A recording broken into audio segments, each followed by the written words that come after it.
Feliz noche, mis queridos socios de aprendizaje. Bienvenidos a su Learning Talks de los días miércoles a las 7 de la noche, hora de Nueva York. Como siempre, está aquí acompañándome Tili de León desde Bogotá, Colombia. ¿Cómo estás, Tili?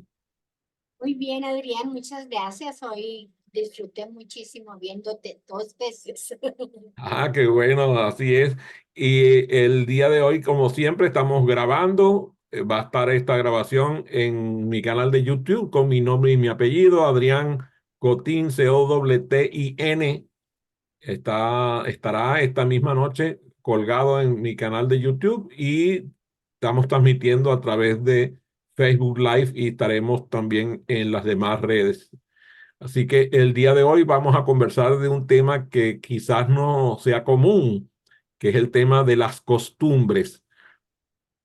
¿Qué es lo que pasa con las costumbres? O sea, ¿qué ocurre con las costumbres y qué tienen que ver las costumbres de aprendizaje? Así que el día de hoy vamos a hablar sobre eso. ¿Qué costumbres son las que nos acompañan con el aprendizaje? Así que fíjense, como siempre vamos a las palabras. Y la primera palabra que vamos a conversar es precisamente esa costumbre que tiene una raíz profunda en nuestro ser. O sea, él viene del latín consuetudo. A ver a qué te suena ese consuetudo. Seguramente te vino a la mente inmediatamente, si eres un lector ávido, la palabra consuetudinario. ¿Ah? O sea, viene de costumbre, significa hábito arraigado. ¿M? Y la costumbre viene de la repetición. Y es la esencia nuestra, es la esencia de nuestra identidad. Y además tiene que ver con nuestras tradiciones. Nos conecta con el pasado y moldea nuestro presente y condiciona nuestro futuro. La etimología de costumbre nos sumerge en, en la palabra y eso que es habitual. ¿Eh? Fíjate qué interesante la palabra habitual.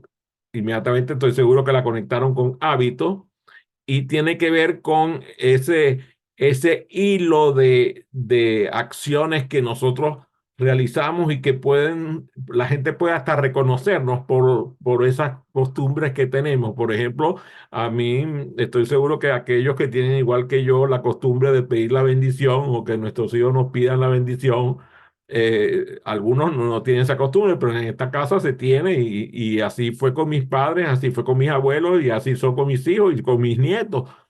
Y es muy común escuchar a nuestros hijos diciéndole a sus hijos, a mis nietos, pida la bendición.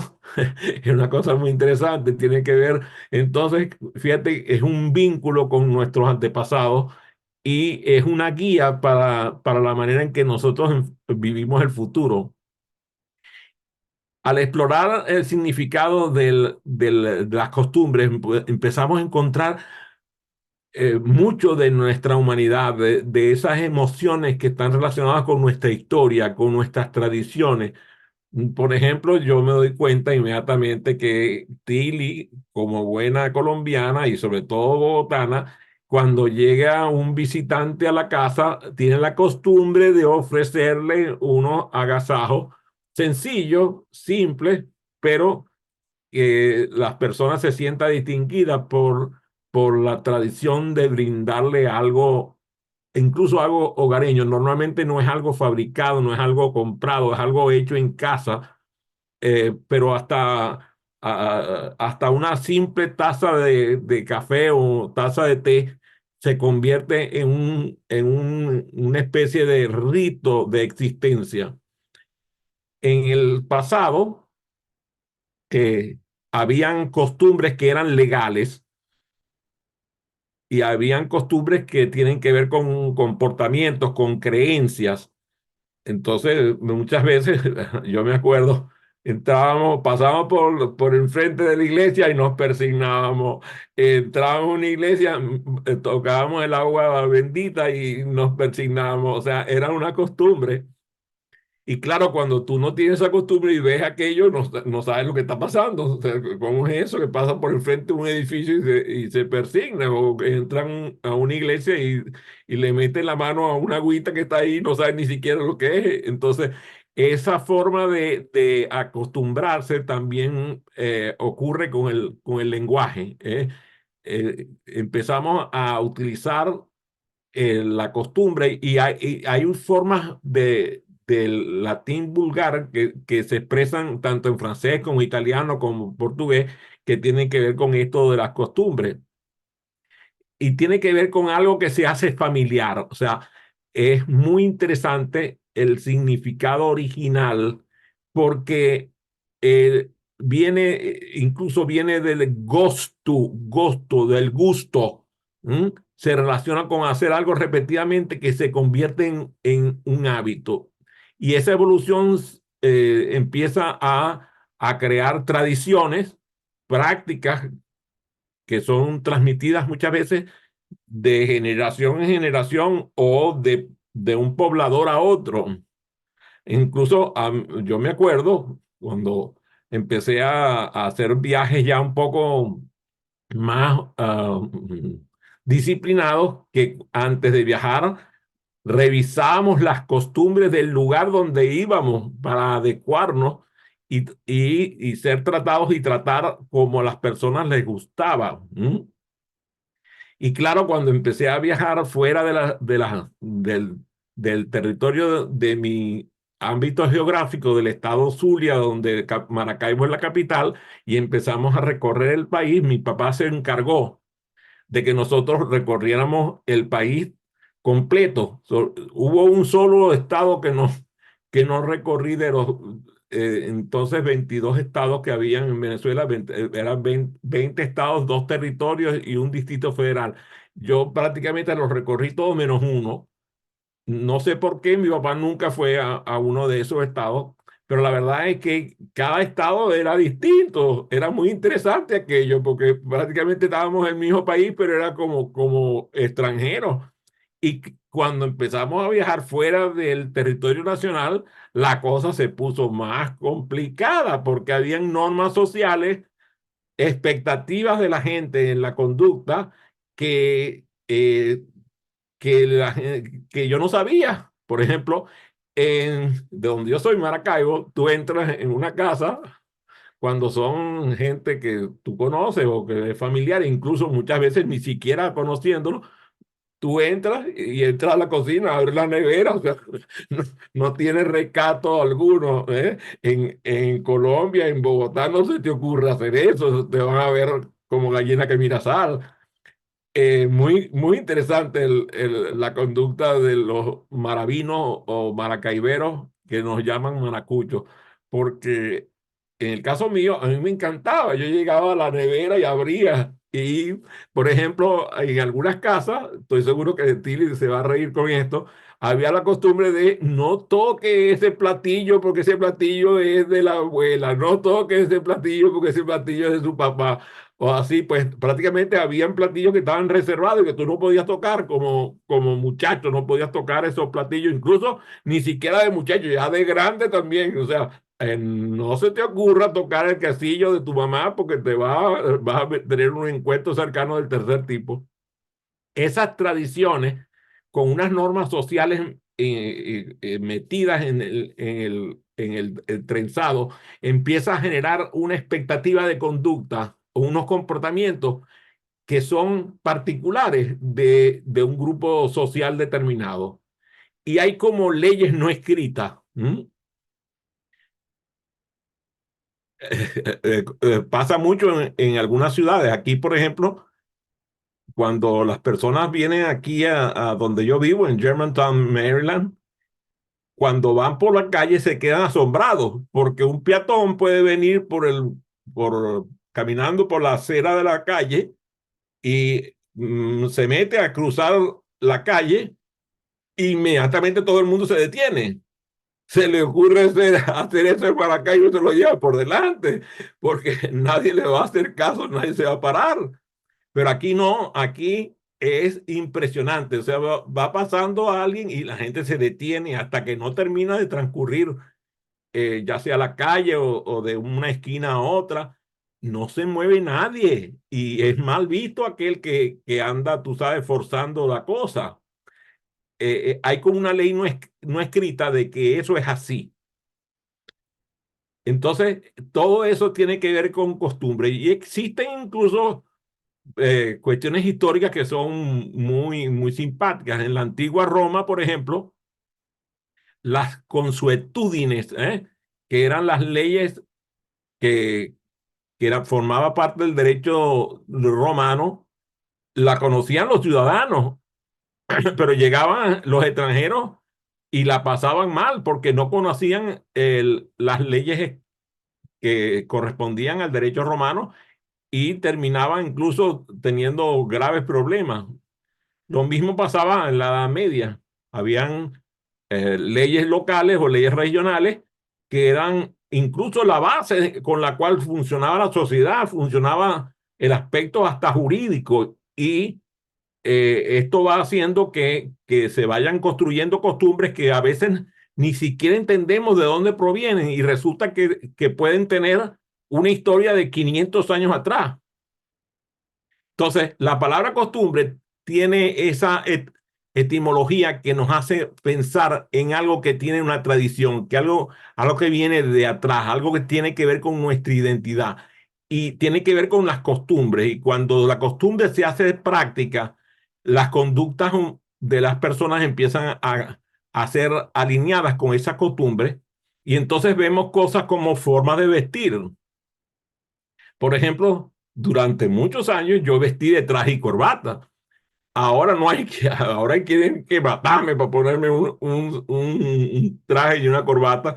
Ya yo no quiero ponerme corbata y como tú sabes, estoy en la edad de que ya los tengo y los debo, los tengo erradicados, pero durante muchos años yo tuve una costumbre de vestía de traje, me vestía en la mañana de traje y muchas veces venía a la casa, me cambiaba y me ponía un traje para estar en la noche. O sea, era hasta bien visto que yo estuviera de traje y habían ambientes incluso en donde no te dejaban entrar si no estabas vestido con traje y corbata. Incluso cuando yo salía de joven allá en mi ciudad, o incluso me pasó que mientras en Maracaibo eran más laxos con el tema de la vestimenta, en Caracas, si tú querías entrar en ciertos lugares, ni de casualidad. Incluso los porteros tenían sacos y corbatas listos para entregárselos a aquellas personas que tú sabes que sabían que tenían bienes tenían bienes de fortuna y los esperaban para ponerle un saco y una corbata en la puerta. Una cosa muy cómica, muy interesante esa figura de nuestra historia.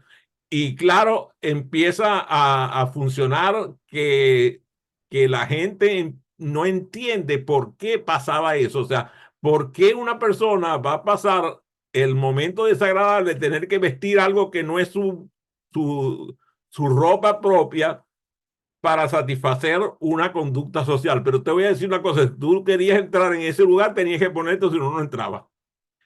Incluso a mí me pasó. Fui a trabajar en un banco de segundo piso, un banco de esos muy poderosos, clasificación triple A en el mundo entero, o sea, un banco de gran categoría, y me detuvieron en la puerta porque yo no tenía traje y corbata. Me dijeron, no puede entrar. Y tuve que devolverme al hotel, ponerme traje y corbata para poder ir a atender ese banco, porque si no, no me hubieran dejado entrar. Interesantísimo esa costumbre de vida cotidiana que dependía del grupo social, incluso de la cultura o de la tradición, y incluso hay hábitos personales. Nosotros vemos que hay hábitos que la gente no entiende. Los rituales religiosos, si tú no perteneces a una determinada religión y no estás informado, pasas momentos muy incómodos porque, por ejemplo, vas a comer y el ritual religioso prevaleciente es el del hogar donde tú estás Y si tú no conoces ese ritual, metes la pata hasta aquí. Lo mismo pasa con las celebraciones. Por ejemplo, estoy seguro que Tilly no le es ajeno la celebración de los 15 años. Aquí lo llaman los Sweet 16, porque celebran los 16. También hay otros países que celebran los 16. Los judíos celebran los 13 años. O sea, hay celebraciones que son acostumbradas. Incluso, muy interesante, aquí hay muchos salvadoreños y los salvadoreños tienen padrino de bodas diferentes, o sea, padrino de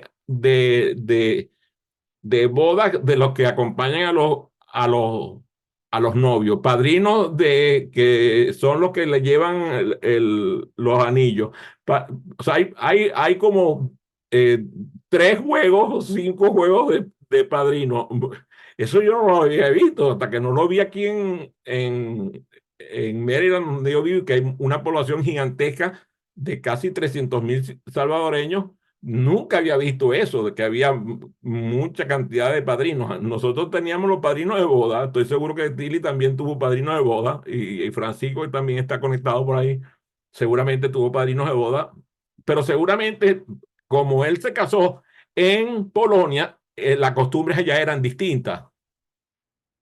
Las normas de cortesía incluso también cambian y son parte fundamental de la identidad de la familia, de la identidad de la comunidad, de la identidad de la ciudad. Muchas veces son sectorizadas y empiezan a crear ese sentido de pertenencia y de comunidad que son muy interesantes de estudiar.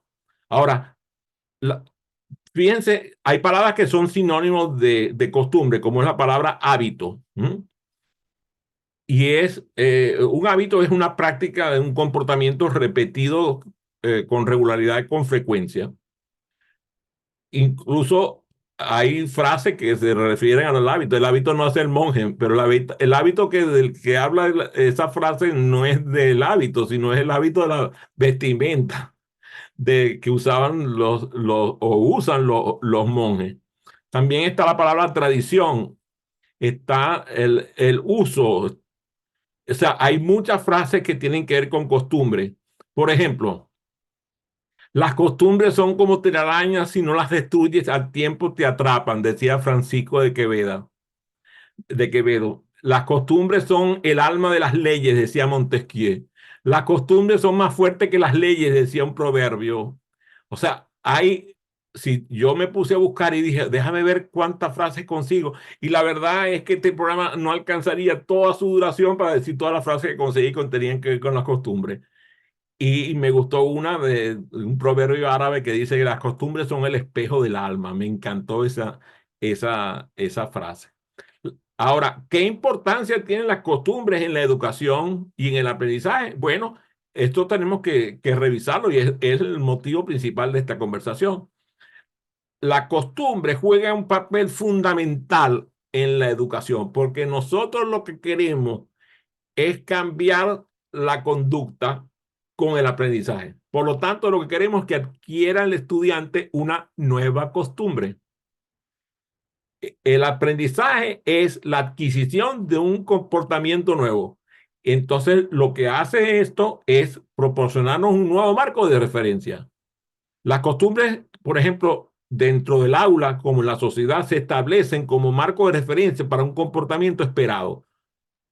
Muchas veces ocurre que los estudiantes empiezan a entender las costumbres del maestro o las costumbres del colegio o las costumbres de sus compañeros de clase y cómo se espera que esa sociedad, esa comunidad, cómo espera esa sociedad, esa comunidad que se comporten ellos en esa comunidad. ¿Cuáles son las conductas que deben exhibir en las diferentes situaciones?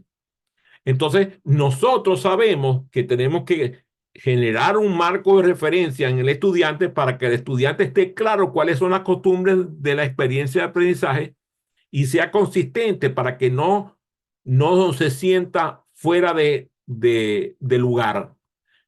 y que pueda contribuir a crear un ambiente para él que sea seguro y positivo.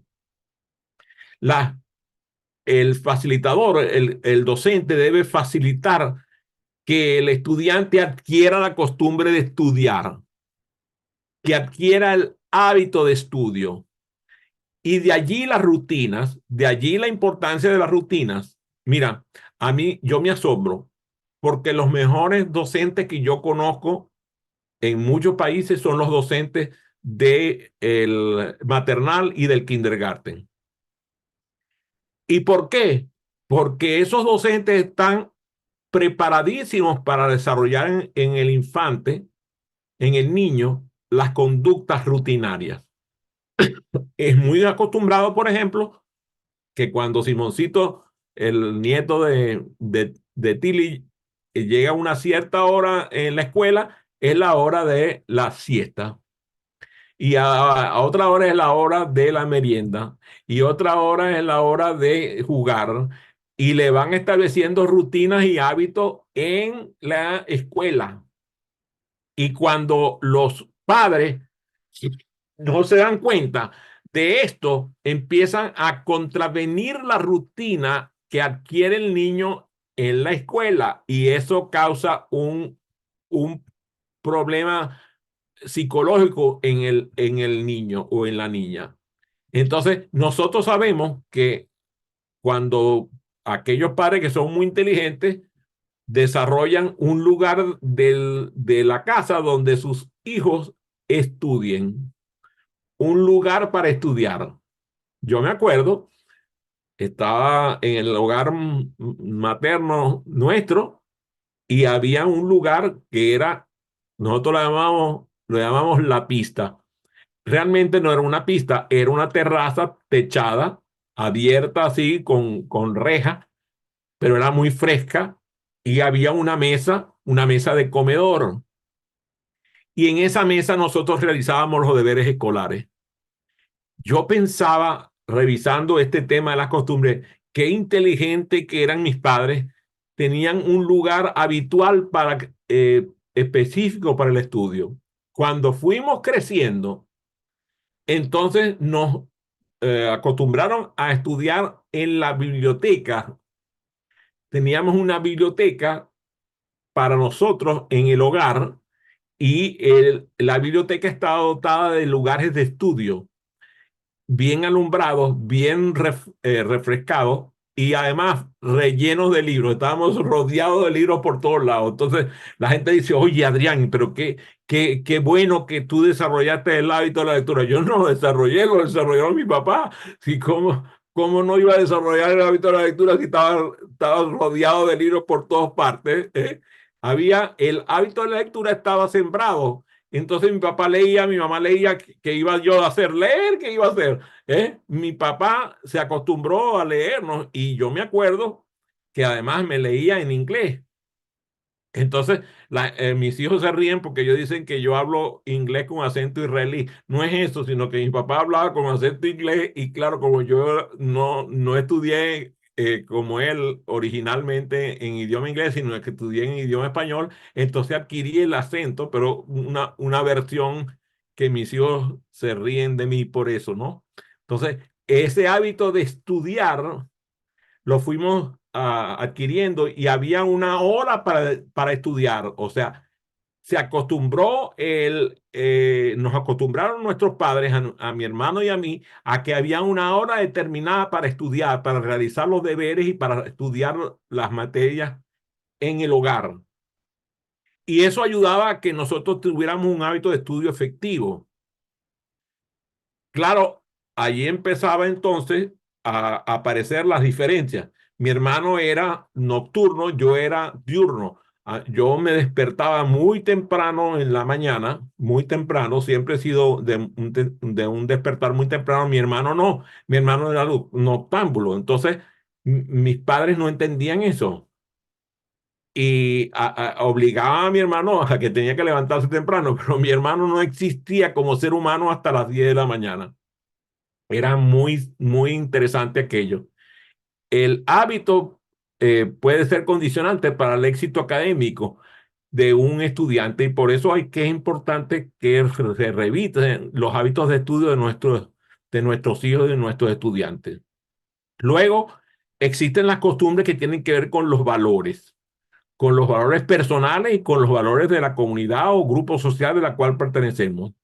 Al exponer a los estudiantes a las costumbres, podemos ayudarles a que ellos generen sus propios valores, sus propias creencias, y así van comprendiendo mejor la cultura que los rodea. Entonces, yo me acuerdo, por ejemplo, mis padres, a todas las personas, sin importar su extracto socioeconómico, su conducta, tú sabes, cualquier tipo de raza, creo religioso, creo político, conducta, de lo que fuera, lo trataban con respeto y consideración. Entonces, ¿cómo no iba a pasar que los hijos aprendiéramos a hacer eso? Yo me acuerdo y llegábamos a cualquier lugar y cuidado se nos iba a ocurrir nosotros maltratar a la persona que nos estaba sirviendo, o al portero, o al señor de los tickets del cine, o a cualquiera. Ellos lo trataban como si estuvieran trabajando con la realeza. O sea, los trataban con un cuidado enorme. Entonces yo, claro, que eso fue lo que vi. Y después ahora, bueno, Francisco que estuvo conmigo allá en Miami, él sabe la manera en cómo yo me relaciono con las personas que me atienden, los meseros, los cocineros, la gente que está en los restaurantes. ¿Por qué? Porque eso lo aprendí en el hogar. Esa costumbre se fomentó en mí y se fomentó en mi hermano. Y entonces muchas personas me dicen, oye Adrián, qué bien, tus hijos son una maravilla. Bueno, ¿y qué creen ustedes que han visto toda la vida? Han visto el trato cordial y afectuoso que nosotros le prodigamos a todos los ciudadanos. Entonces, eso al exponer tú a tus estudiantes, a tus hijos, a las costumbres que tienen que ver con valores y con creencias, empiezan ellos a comprender la cultura viva y se fomenta así la disciplina y la responsabilidad al cumplir las normas. Ahí está mi amigo Francisco que dice la memoria para recordar nombres que me dice que es notable. Claro, mi papá tenía la costumbre de que cuando se presentaba con cualquier persona le repetía el nombre 3 veces. Yo aprendí eso. Mi mamá también tenía una memoria descomunal, pero era eso. Ella conocía a cualquier persona, le repetía el nombre, le volvía a repetir el nombre, le volvía a repetir el nombre y se aprendían los nombres y le daban una gran importancia al reconocer a las personas por su nombre. Eso hace una disciplina que te permite, es como esencial para el éxito social, tanto en la escuela como en la vida en general. Esas habilidades son fundamentales. Por otro lado, hay algo que a mí me encanta en las costumbres, sobre todo aquí en los Estados Unidos, yo lo veo el gran respeto por los valores, o sea, por los símbolos patrios. Claro, eso depende de la región, pero por lo general el respeto por la bandera, el respeto por los símbolos patrios es fundamental. Muchas de las familias aquí tienen miembros de la familia que son o han sido miembros de los cuerpos militares, entonces tienen la disciplina militar sembrada en el hogar. Y hay un orgullo fundamental de tener uno o varios de los miembros de la familia que han servido en las fuerzas militares. Eso hace que haya un sentido de pertenencia. A veces algunos países latinoamericanos no se fomenta el sentido de pertenencia de la forma que yo creo que debería dar un mejor resultado. Ahí nos dice Francisco, que los mesoneros te recuerdan con aprecio y me preguntan por ti, claro, ¿cómo no? Si hemos hecho una amistad extraordinaria cuando nos hemos conocido y yo me tomo mucho cuidado, me tomo el cuidado de hacer cosas realmente importantes por ellos y recordarlos, incluso enviarles saludos y enviarles recuerdos. Y cuando va, por ejemplo, ya me ha pasado que van a familiares míos o amigos míos, van a los lugares donde yo voy y yo les pido, por favor, ve, busca a fulano de tal que trabaja ahí en la cocina o es mesero o es gerente, lo que sea, y lo saludas en mi nombre. Y claro, ¿cómo no cómo después no se va a acordar si han recibido mensajes de todo el mundo? Eso me encanta. Gracias, Francisco, por recordar eso. Entonces, el respetar el sentido de pertenencia es fundamental. O sea, hacerle sentir a las personas que pertenecemos a determinada familia. Por ejemplo, yo me di a la tarea, estoy seguro que Tili y Francisco también, de revisar mis ancestros y llegué hasta más o menos como 1725, 27. Si no, tengo ahorita un lapsus mente y no recuerdo si, pero la cifra es esa, aproximadamente 1725. Llevé el árbol genealógico de mi familia hasta saber orígenes tanto del lado materno como del lado paterno. Tú dices, pero qué ridículo, ¿cómo va a estar haciendo eso? No, no, no, no, si el que sabe de dónde viene sabe hacia dónde va, decía Arthur Haley, el escritor ese maravilloso del libro Raíces. Y entonces, cuando tú logras que el estudiante tenga respeto, yo, por ejemplo, me acuerdo del himno del colegio. Formé parte de todo lo que era el intrincado social de la escuela donde yo asistí, la banda de conciertos, el club de excursionistas, la coral, el cineclub. O sea, no había una actividad de ese colegio que yo no transitara. Y claro, el sentido de pertenencia es enorme y pertenezco, si es posible, a todos los grupos. De hecho, yo me acuerdo de la lista clase en orden alfabético, desde el primer grado. Tú dices, pero qué exagerado, ¿cómo vas a tener esa cuestión en la memoria? Bueno, es que lo que pasa es que además lo decíamos, aquí se lo digo en confianza, lo decíamos con cosas groseras, o sea, empezaba Angulo y entonces empezaba a hacer rimas y se puede imaginar el pobre Angulo lo que le pasaba, ¿no? Bueno, pero bueno, vamos a estar respetando a Angulo porque tú sabes, después pues, capaz y escucha este mensaje. Eh, lo interesante es que las costumbres facilitan la comunicación del conocimiento, de las habilidades, de las actitudes y los valores. Entonces, las costumbres pueden servir de vínculo para que tú logres eso y a través de historias, a través de canciones, a través de bailes, a través de expresiones culturales, logras que los estudiantes aprendan mucho más que contando un cuento de fechas completamente estúpidas de la historia. No, no, no. Se logra que a través de la cultura, a través del, la revisión viva de la historia, ¿eh?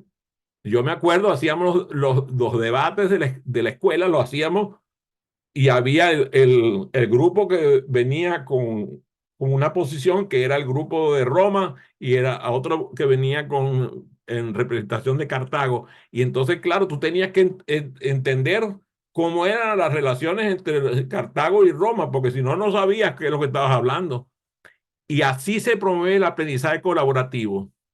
Las actividades basadas en las costumbres forman parte de los proyectos grupales y tienen que ver con el fomento del aprendizaje colaborativo y de la cooperación entre los estudiantes. Esas actividades ayudan a que los estudiantes puedan desarrollar habilidades de comunicación, de trabajo en equipo, de resolución de problemas. Cuando tú te acostumbras a analizar las situaciones, te acostumbras a analizar el problema y cuando tú acostumbras a analizar el problema, te acostumbras a resolverlo. Entonces, ese hábito de analizar la situación, analizar el problema y analizar la solución se instala en ti. Entonces, en vez de estar hablando del problema, tienes el pensamiento crítico para pensar de dónde surgió y conectarlo con una determinada situación para luego entonces ir enarbolando para sacar la solución y te acostumbras a resolver el problema como un hábito. Hay costumbres que no son buenas, hay costumbres que son perjudiciales, incluso hay costumbres que son discriminatorias. Por ejemplo, hay gente que tiene la costumbre de andar criticando a todos, de que siempre que puedan hablar mal de alguien lo van a hacer, de que siempre que puedan tener un comentario de censura lo van a ejercer. Y cuando se acostumbran a criticar y a estar dispuestas a hacer censura, esa costumbre se instala. Las malas costumbres son como el mal olor, se pegan. Se ríe Tilly, pero es verdad que había una publicidad en Venezuela que era la publicidad del desodorante Moon, que decía de que se pega, se pega. Y bueno, las malas costumbres se pegan. Si tú te acostumbras a andar con gente que anda censurando y criticando, te acostumbras a hacer lo mismo.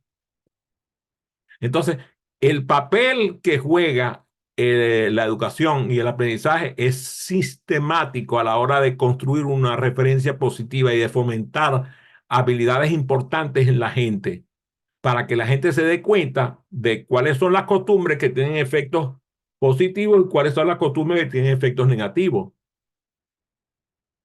¿De dónde creen ustedes que viene la discriminación por raza, creo religioso, creo políticos o conducta sexual? A veces me pasa a mí mismo que me dejo rodear de gente inadecuada y termino yo con pensamientos, a lo mejor no tengo la acción, pero tengo el pensamiento discriminatorio. Claro, yo crecí en una familia de una clase socioeconómica media y no me expuse hasta ya más o menos grandecito a estar conviviendo con personas de clase socioeconómica más baja. Claro, mis padres tenían la disciplina de acudir a lugares donde yo podía convivir con personas, por ejemplo, de raza negra, y el trato que ellos le brindaban era el trato correcto, el trato humano, el trato respetuoso. Quizás no estaba acostumbrado a convivir con ellos, pero me fui acostumbrando por la conducta de mis padres. Los educadores hacen, igual que los padres, de las costumbres la manera habitual de juzgar a los demás. Es importante estar consciente de cómo tus costumbres te afectan y cómo afectan tu conducta para determinar cuáles son las costumbres que tienen efectos positivos y cuáles son las costumbres que tienen efectos negativos. Hay personas, por ejemplo, que tienen las costumbres basadas en estereotipos de género y lo vemos en hogares en donde hay, por ejemplo, hay niñas y niños y entonces pareciera que las niñas están ahí para servirle a los niños. Un momentico, cálmate. Por eso es importantísimo. Yo tuve tres hombres y una mujer con mis hijos. Y mis hijos tuvieron que acostumbrarse a comportarse como caballeros. Y mi hija como señorita. Pero eso significaba que iban parejos, lavar los platos todos, servir todos, hacer las labores del hogar todos. En mi casa de mis padres, había personas que tenían responsabilidades domésticas. Nosotros teníamos responsabilidades domésticas a la par. No, no era tal cosa como que no el niño bonito que le van a hacer la cama. No, no, no. Aquí el que hace la cama es usted. Y aquí el que limpia su cuarto es usted. Aquí el que limpia su baño es usted.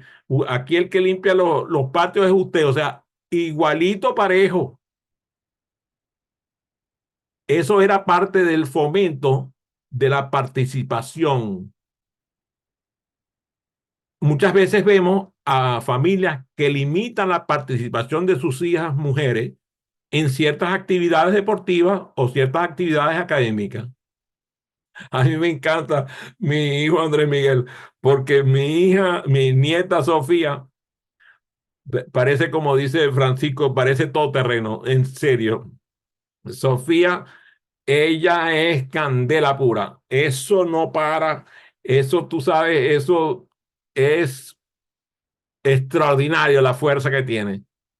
Entonces, nada de la niñita bonita, porque ella como es bella, la verdad que mi nieta no es porque sea mi nieta, pero la verdad que mi nieta es muy, muy hermosa, pero nada de la niñita princesita, ni hablarle chiquitico, ni nada de eso, no señor, con disciplina. Y su madre, que es una extraordinaria mujer, ¿m? Tiene muy claro el papel que esa niña juega. Entonces, muchas veces fomentamos la idea de que las niñas tienen una aptitud para ciertas cosas y no tienen aptitud para otras. Hasta el punto que llega a haber un sesgo en donde las niñas son, yo me acuerdo, el bachillerato estaba dividido en ciencias y humanidades y las mujeres estaban principalmente en humanidades. ¿Y por qué pasaba aquello? Porque se fomentaba en el hogar. Ahora la cosa cambió. Y ahora vemos a la mujer jugando un papel mucho más protagónico. Y vemos mujeres científicas y mujeres humanistas por igual. E incluso muchas veces vemos mujeres científicas que son humanistas y mujeres humanistas que son científicas. Eso es lo que debemos fomentar. Y cuando nos damos cuenta que en el aula hay un lenguaje sexista y que incluso lo hemos visto, nosotros lo hemos analizado en los materiales educativos, en donde los materiales educativos son sexistas y la mujer termina siendo discriminada por los propios libros que leemos en la escuela. Entonces se siembra la costumbre de un estereotipo de género que es perjudicial para la sociedad. Lo mismo ocurre aquí con la discriminación de grupos minoritarios. Yo conversaba el pasado domingo con un amigo mío norteamericano y yo le decía que yo me daba cuenta, porque claro, como yo soy grandote, así blancote, no es muy común que me discriminen por raza, ¿no? Pero mi esposa sí, y ha vivido discriminación en tiendas como Walmart, como las grandes tiendas, Costco, eso, ha vivido discriminación por ser parte de un grupo minoritario, por no hablar el inglés con perfección. Las costumbres que discriminan a grupos minoritarios empiezan a minimizar la historia de las diferentes razas y las diferentes culturas. Cuando nosotros, por ejemplo, nos damos cuenta de la enorme discriminación que sufre el pueblo árabe, cuando es un pueblo extraordinario, que tiene una cultura extraordinaria, que tiene una historia bellísima, solamente porque unos grupos minoritarios han hecho un daño enorme,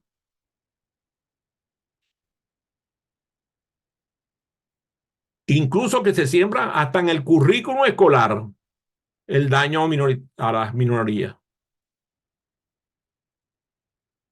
Cuando se utiliza un lenguaje discriminatorio y respectivo respecto a los grupos minoritarios y cuando no se le proporciona el apoyo necesario a los estudiantes que pertenecen a grupos minoritarios, esas costumbres terminan haciendo un grave daño a la sociedad. Yo me acuerdo cuando yo estaba en el colegio, Nosotros no sabíamos quién tenía dinero y quién no tenía. No fue hasta muchos años después graduado de bachilleres que yo supe quién había estudiado ahí con beca, porque me lo dijeron ellos mismos. La desigualdad social no era tan notoria. Ahora es increíble. Favorecer a un estudiante de familia adinerada es costumbre aquí en las universidades, sobre todo en las Ivy Leagues. Aquellos que tienen mayor estatus social o que tienen mucho dinero, tienen privilegios y no se les proporcionan oportunidades equitativas a todo el mundo. Y se relegan incluso a estudiantes porque tienen, bueno, condiciones especiales. Incluso quieren segregar hasta los programas. Esa costumbre lo que hace es perpetuar la desigualdad social.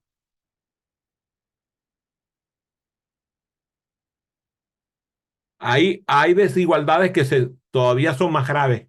Por ejemplo, las costumbres que limitan la libertad de expresión. Hemos visto aquí en varios estados de la Unión censurar libros, materiales educativos, porque abordan temas que son controvertidos. En un país que defiende la libre empresa y la libre expresión, eso es insospechado, pero lo es. Hay libros prohibidos en cantidades importantes en varios estados de la Unión. Cuando, por ejemplo, se empiezan a silenciar la voz de los estudiantes que tienen una opinión diferente a la de la mayoría. ¿Mm? Cuando se crea un ambiente de intimidación, incluso llegamos a ver policía armada hasta los dientes, intimidando a estudiantes porque están expresando sus ideas. Esa costumbre destruye la libertad de expresión y, claro, empiezan a crear situaciones insospechadas de violencia y de acoso.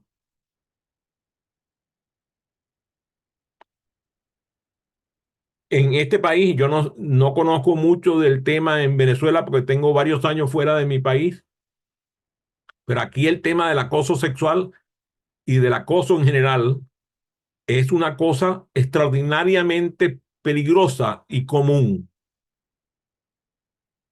que se tolera, que permitir la intimidación de un estudiante por otro, incluso la utilización de métodos disciplinarios punitivos que humillan y degradan a los estudiantes y que crean un ambiente inseguro, incluso para los mismos docentes. Esas costumbres son perversas. Nuestros educadores deben estar conscientes de todas estas costumbres perjudiciales y discriminatorias y deben tomar medidas para eliminarlas. Y las autoridades deben reforzar todas las leyes que son fundamentales para que el estudiante se sienta valorado, respetado y tenga siempre la oportunidad de alcanzar su máximo potencial. Algunas estrategias que los educadores pueden utilizar en ambientes estudiantiles para combatir las costumbres perjudiciales son, por ejemplo, el promover la educación intercultural, enseñar a los estudiantes a disfrutar de las diferentes culturas, a promover el respeto a la diversidad. Ahora que se habla mucho del lenguaje inclusivo, la gente no entiende qué es eso del lenguaje inclusivo y creen que solamente es utilizar unas palabras determinadas. No, un lenguaje inclusivo es evitar un lenguaje sexista, por ejemplo, un lenguaje discriminatorio, un lenguaje ofensivo. Eso es utilizar un lenguaje inclusivo. Y si nosotros logramos crear un ambiente seguro donde los estudiantes se sientan respetados dentro del aula e implementamos políticas y prácticas antidiscriminatorias, estableciendo las reglas claras contra el acoso, la intimidación y la discriminación, eso va redundando en en beneficio del estudiante. El fomento del pensamiento crítico que genera el aprendizaje acelerado es fundamental. Enseñar a nuestros estudiantes a cuestionar las normas, a cuestionar las costumbres, a cuestionar a los docentes, a cuestionar a sus compañeros. O sea, aprender que el pensamiento crítico con respecto a las opiniones no significa atacar al otro. Significa tener un pensamiento crítico respecto a la opinión del otro. Mi profesor decía que se respeta al opinante y no a la opinión. Y al trabajar en colaboración con la familia y la comunidad e involucrando a la familia y a la comunidad en la lucha contra las costumbres perjudiciales y discriminatorias, construimos una educación sustentada en el amor, en el respeto y la consideración por el otro. Algunos pensaban que hablar sobre costumbres tenía que ver con la creación de hábitos de estudio, y sí lo es, pero considero que era mucho más importante revisar esto desde otra perspectiva. Fue un gusto, un placer, un honor compartir con ustedes. Me gustaría recibir sus preguntas. A ver, Tili, ¿tienes alguna pregunta que compartir? Oigo con frecuencia personas que dicen, no me acostumbro a comer esas cosas, no me acostumbro a levantarme temprano, por alguna cosa. ¿Cómo se trabaja esa parte cuando la persona está reacia de cambiar algún hábito que tiene? La gente no cambia la conducta a menos que el cambio signifique una diferencia O sea, de valor para él. de valor perceptible.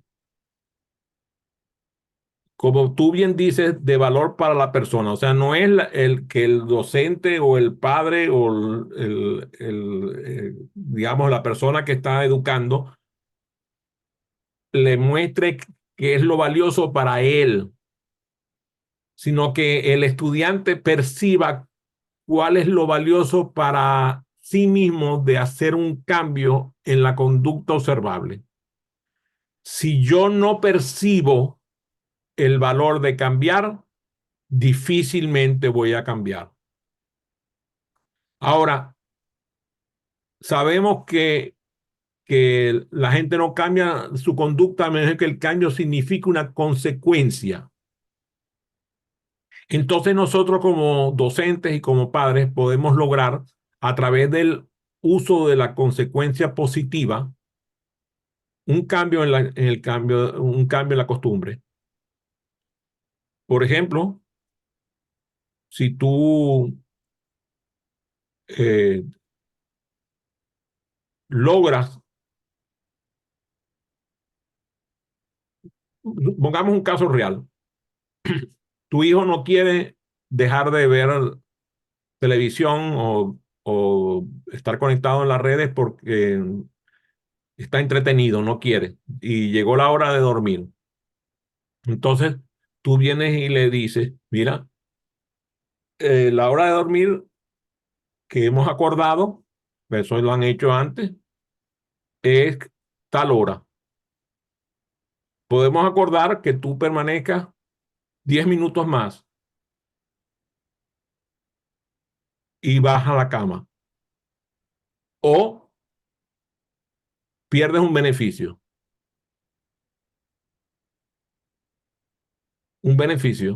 de los que has ganado. Vas a tener una consecuencia negativa.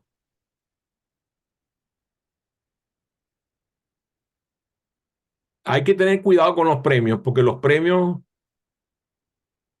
muchas veces hay trampas en los premios. Son consecuencias positivas y consecuencias negativas. La consecuencia positiva, te aseguro que si no estás acostado dentro de 10 minutos, te voy a caer a besos. y es insospechada la conducta. O sea, en serio, me va a caer a besos. Sí, además vamos a grabar los besos y los voy a publicar en mis redes. O sea, no, no estás agrediéndolo, lo estás premiando con tus besos. Pero bueno, son consecuencias. Tienes que lograr convencerlo a través de las consecuencias, tanto positivas como negativas, evitando que la consecuencia positiva sea percibida como un premio y la consecuencia negativa sea percibida como un castigo. Esas son algunas ideas que puedo darte. Dice un, un proverbio que no hay nada más difícil cambiar que una costumbre, porque son el producto invisible de la repetición de una conducta. Einstein lo decía, era más fácil desintegrar un átomo que cambiar un hábito. Ah, mira, no había escuchado esa frase. Muy bien. Bueno, fue un gusto, un placer, un honor compartir con ustedes. Espero que haya satisfecho la conversación del día de hoy. Gracias, Adrián. Como siempre, súper importante y trascendente estos temas en Learning Talk.